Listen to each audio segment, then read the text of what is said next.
Chapter 31, Sarms Revenge. The place of the meeting was arranged. It lay in one of the plazas in the area controlled by the forces of Sarm.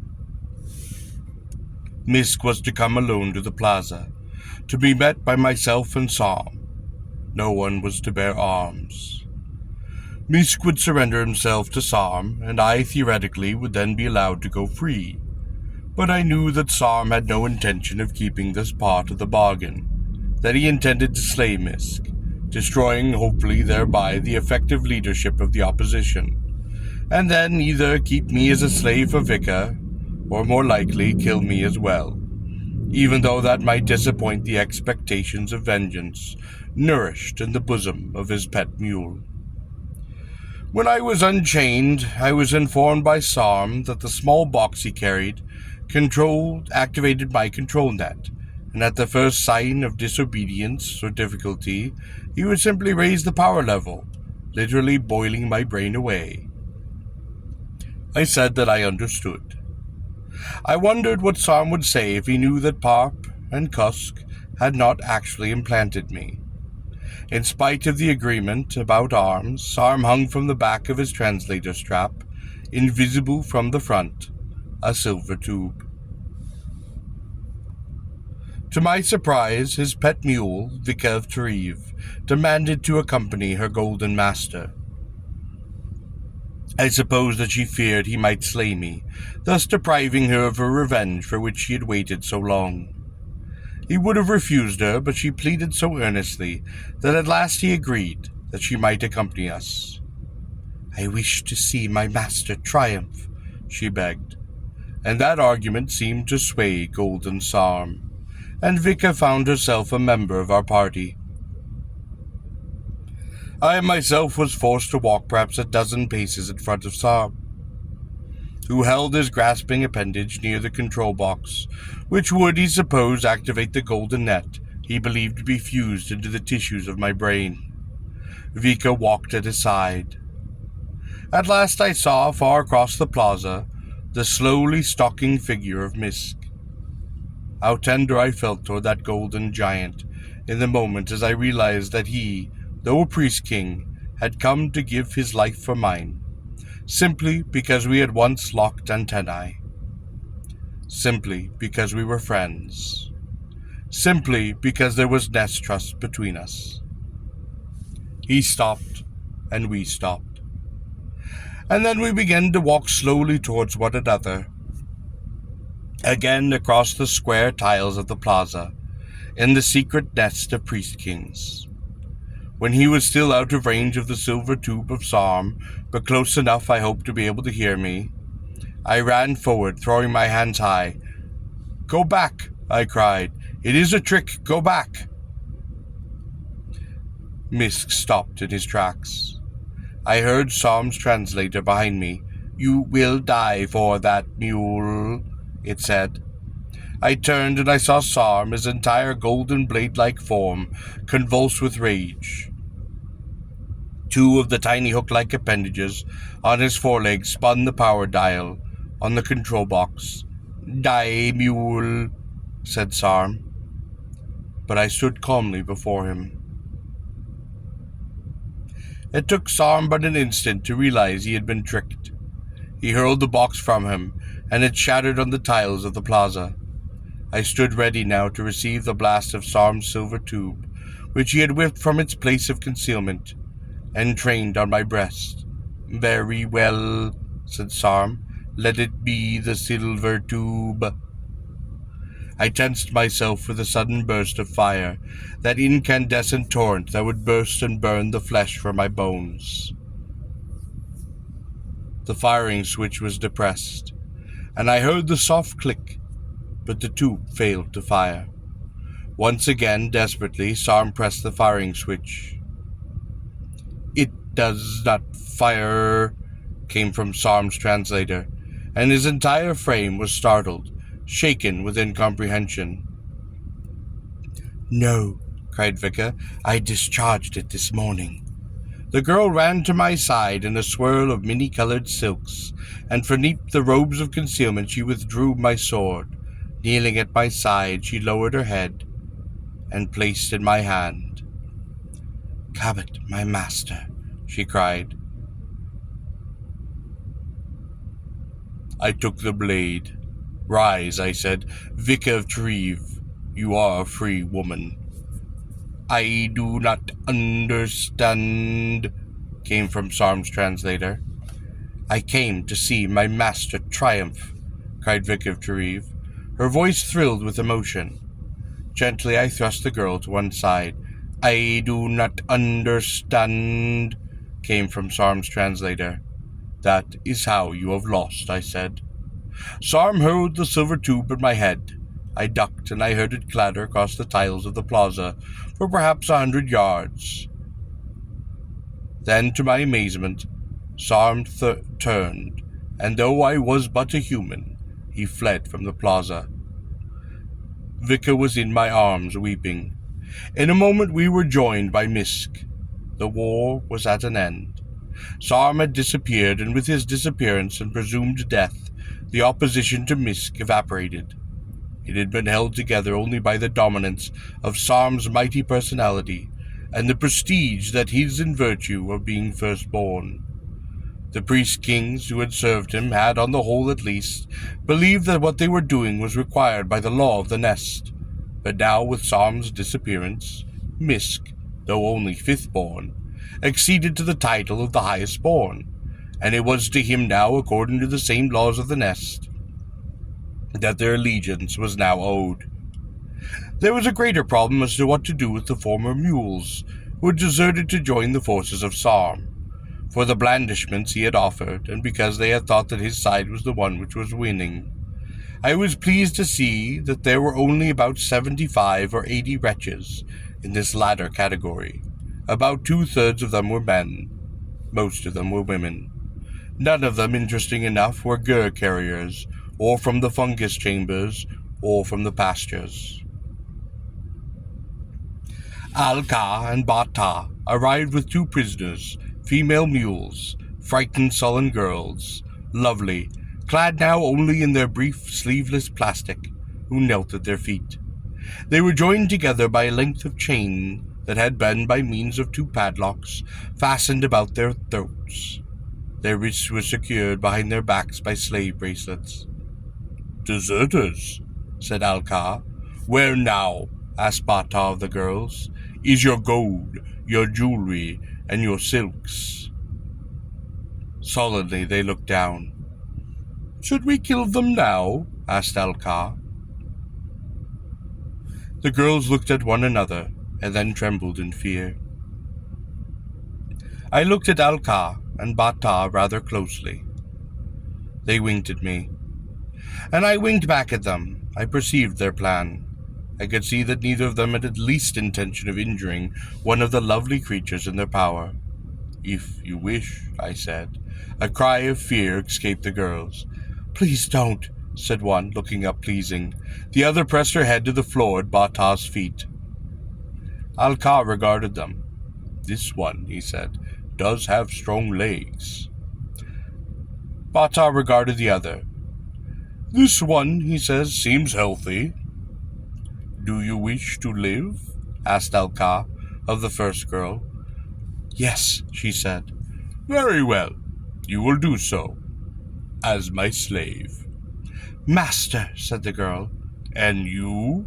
asked Bata sternly of the second. Without raising her head, she said, "I am your slave girl, master." "Look up," commanded Al-Ka. Both of the girls lifted their heads, trembling. To my surprise, Al-Ka and Bata, from their pouches, produced golden collars, only too obviously prepared in advance. They were 2 heavy, short clicks, and the lovely throats of the 2 girls were encircled. I gathered it was the only gold they would see for some time. On one collar there was engraved Al-Ka, and on the other, Bata. Then Al-Ka unlocked the throat chain worn by the female mules. He went off in one direction and Bata on the other, and no longer did it seem the 2 former mules were inseparable. Each departed, followed by his girl. her wrists still bound behind her back. "And what," laughed Vic of Dreve, "is to be my fate?" "You are free," I reminded her. "But my fate?" she asked, smiling at me. I laughed. "It is similar to that of the others," I said, and I swept her from her feet and carried her, robes of concealment swirling, from the room. Misk and I had been trying to decide, for the past 5 days, how to organize the nest in the wake of the war. The simplest matters had to do with restoring its services and its capacities to sustain both the priest kings and the human mules. The more difficult matters had to do with the political arrangements that would allow the two diverse species to inhabit peaceably and prosperly with the same dwelling. Misk was quite ready, as I was afraid he might not be, to allow humans a voice in affairs of the nest, moreover to arrange for the return to their cities of those humans who did not wish to remain in the nest. We were considering these matters when suddenly the entire floor of the compartment in which we sat seemed to buckle and break apart. At the same time, 2 walls shattered and fell crumbling in rubble to the floor. Bisk covered my body with his own, and then with his great strength reared up, stones falling from his back like water from the body of a swimmer. The entire nest seemed to shiver. "An earthquake!" I cried. "Sarm is not dead," said Misk. Dusty, covered with whitish powder, he looked about himself disbelievingly at the ruins. In the distance he could hear the domed side of a complex begin to crumble, raining down the huge blocks of stone on the buildings beneath. "He is going to destroy the nest," said Misk. "He is going to break apart the planet." "Where is he?" I demanded. "The power plant." I climbed over the fallen stones and ran from the room, leaping upon the first transportation disc I could find.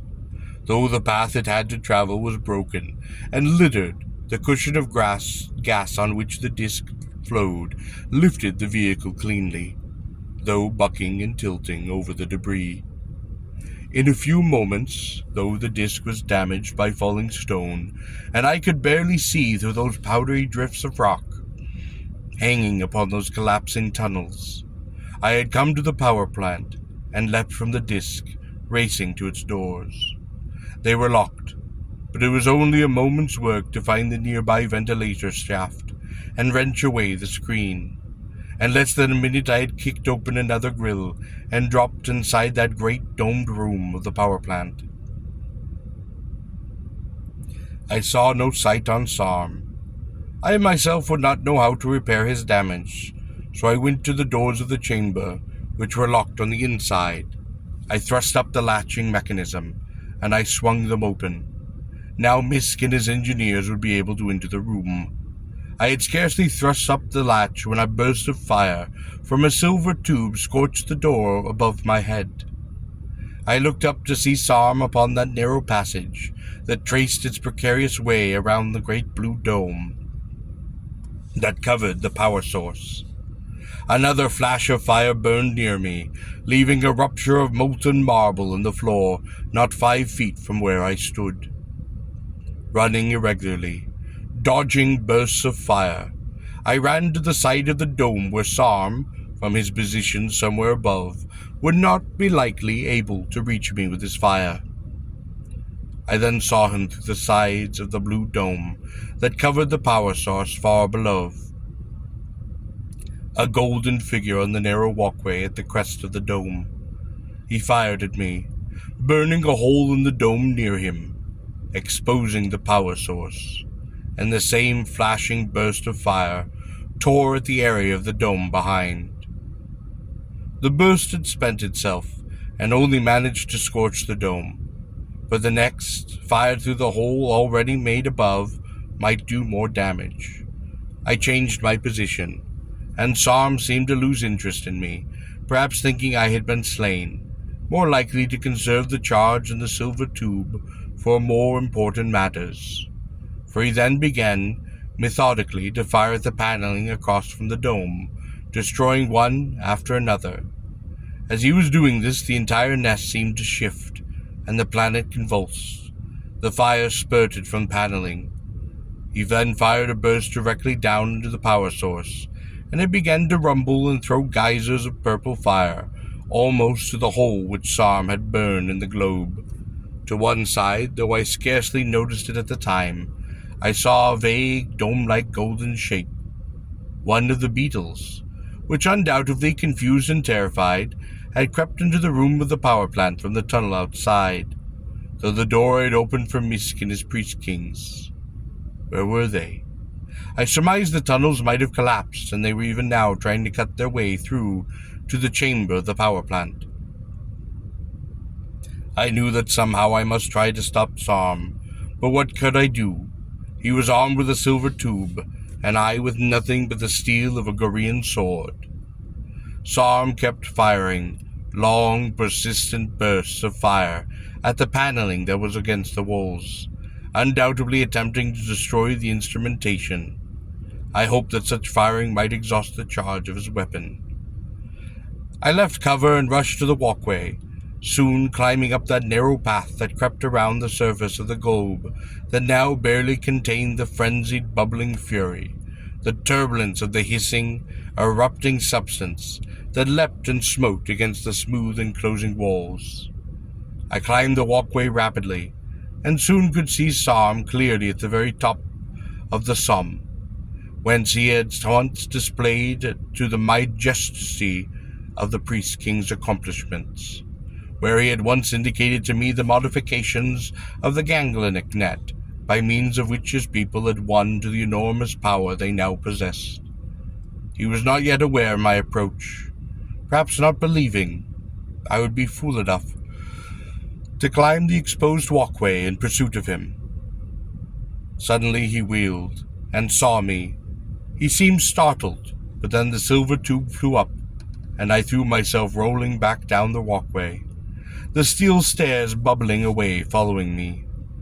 Then I had the curve of the dome between me and the priest-king. His weapon fired again, slicing through the top of the dome in his vicinity, striking beneath me, melting a hole in the dome below me.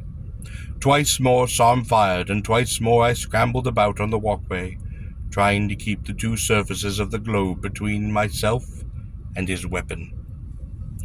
Then angrily I saw him turn away and commence firing again upon the paneling. As he did so, I began to climb once more. As I climbed, to my elation, I saw the tube's flames sputter and stop, and I knew the weapon was at last discharged. I wondered what more Sarm could do now. Nothing from his position at the top of the globe, though it had been an ideal vantage point for firing the tube into the instrumentation. I wondered if he regretted wasting a large part of his weapon's charge upon firing at me. To do more damage, he would now have to descend the walkway to reach the paneling itself. Perhaps that on the other side of the room, but to do this he would have to pass me, and I was determined that I should not, if possible, allow that to happen. Slowly I climbed the walkway, stepping with care past the ruined portions of the steel steps leading to the crest of the dome. Sarm seemed in no hurry. He seemed quite content to wait for me. I saw him toss the silver tube away, and I saw it fall through one of the great holes he had blasted upon the globe, and disappear in that violent, bubbling purple mass seething below.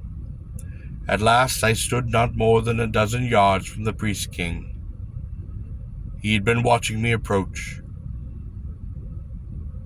Now his antenna focused on me, and he drew himself up to his full golden height. "I knew you would come," he said. One wall to the left began to crumble, fitted stone from its sides edging outwards and breaking, loose to clutter down the ramps and tumble even to the floor so far beneath. A drift of dust from the rubble obscured Sarm's figure but for a moment. "I am destroying the planet, he said. It has served its purpose. He then regarded me. It has sheltered the nest of the priest kings, but now there are no more priest kings. Only I, only Sarm is left. There are still many priest kings in the nest, I said. No, he said. There is only one priest king, the firstborn, Sarm, he who did not betray the nest, he who was beloved of the mother, he who kept and honored the ancient truths of his people. The blade-like figure of the priest king seemed to waver on the walkway. The antenna seemed blown about as though by the wind. More stones fell from the ceiling of the chamber now, clattering and bouncing off the surface of the blue-scarred, seething dome. You have destroyed the nest. You have destroyed the nest, said Sarm, looking wildly down upon me. I said nothing. I did not even draw my sword. But now I will destroy you. At that, the weapon left my sheath. Sarm reached to the steel bar that formed the railing to his left on the walkway, and with the incredible strength of the priest kings, with one motion twisted and tore free a length, perhaps 18 feet. He swung this lightly, as easily as I might have lifted, and moved a simple stick of wood. The bar he wielded was a fearsome weapon, and with it he could strike me, his antenna curling, but fitting. I knew I could not retreat back down the walkway, for Sarm was much faster than I, and he would be upon me perhaps even before I could turn. I could not leap to the side, for there was only the smooth sheer curve of the blue globe, and I would slide to my death, and fall like one of the stones from the roof above to the dusty, smoking rubble below. Ahead of me stood Sarm, his club ready. If his first blow missed, perhaps I could get close enough to strike, but it did not seem to me too probable that his blow would miss. It did not seem to me a bad place to die. If I had dared to take my eyes from Sarm, I might have looked about at the wonders of the nest, the destruction in which it was being consumed. Drifts of rock powder hung in the air. Fitted stone tumbled to the flooring far below. The very walls trembled. The globe and walkway fastened to it seemed to shift and shudder. I suppose there might be tidal waves in distant Thrasa, that crags in the Sadar and the Voltai and Thentis ranges might be collapsing, that mountains might be falling and new ones rising, and that Sartana fields might be broken apart, towers of cities might be falling, that the ring of black logs which encircle the Sadar might rupture and burst open in 100 places. I managed the panic in the cities of Gor, the pitching ships at sea, the stampedes of animals, and only I, of all humans, was at the place where this havoc had begun. Only I was there to gaze upon the author of the destruction of the world, the golden destroyer of a planet. "Strike," I said. "Be done with it." Sarm lifted the bar. I sensed that murderous intensity that transformed his entire being. Now each of those golden fibers, like springs of steel, would leap into play. The long bar would slash in a blur toward my body, and I crouched, sword in hand. I waited for the blow. But Sarm did not strike. Rather, to my wonder, the bar of steel lowered. Sarm seemed frozen suddenly, in an attitude of the most rapt perception. His antenna quivered and tensed, but not stiffly, and each of the sensory hairs on his body lifted and extended. His limbs seemed suddenly weak. "Kill it," he said. "Kill it." I thought he might be telling himself to be done with me, but somehow I knew this could not be. Then I too sensed it, and I turned. Behind me, inching its way up the narrow walkway, clinging with its 6 small legs, slowly lifting its heavy dome-like golden body, step at a time, came the golden beetle I had seen below. The mane hairs on its backs were lifted like antennae. They moved as strangely and as softly as underwater plants might lift and stir in the tides and the currents of the cold liquid of the sea. The narcotic odor emanating from that lifted, waving mane shook even me, though I stood in the midst of free air and the top of that great blue globe. The steel bar fell from Sarm's appendage and slid from the top of the dome to fall with a distant crash far below in the rubble. "Kill it, Cabot," came from Sarm's translator. "Kill it, Cabot, please." The priest king could not move. "You are human," said the translator. "You can kill it. Kill it, Cabot, please." I stood to one side, standing on the surface of the globe, clinging to that rail. "It is not done," I said to Sarm. "It is a great crime to kill one." Slowly, the heavy body, with its domed fused wings, pressed past me, its tiny tuft-like antenna extended toward Sarm, its long, hollow, pincer-like jaws opening. "Cabot," came from Sarm's translator. "It is thus," I said, "that men use the instincts of priest-kings against them." "Cabot, Cabot, Cabot," came from the translator. Then, to my amazement, when the beetle neared Sarm, the priest-king sank down on his supporting appendages, almost as if he were on his knees, and suddenly plunged his face and antenna into the midst of the waving mane hair of the golden beetle. I watched the pincer-like jaws grip and puncture the thorax of the priest-king. More rock dust drifted between me, and the pair locked in the embrace of death. More rock tumbled to the dome, and bounced clattering to the debris below.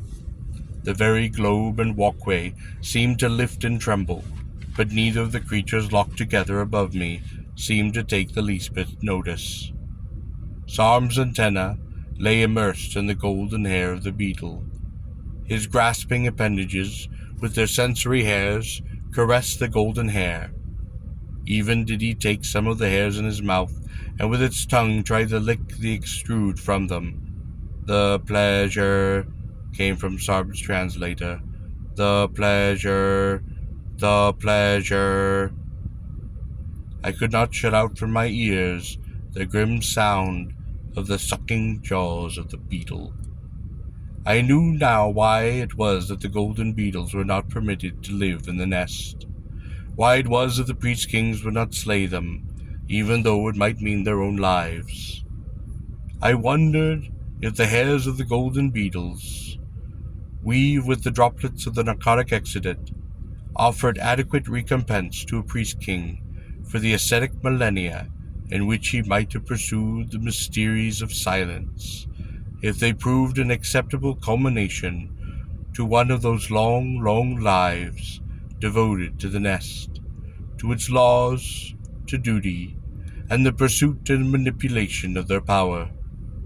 Priest-kings, I knew, had very few pleasures, and now I guessed that foremost among them might be their death.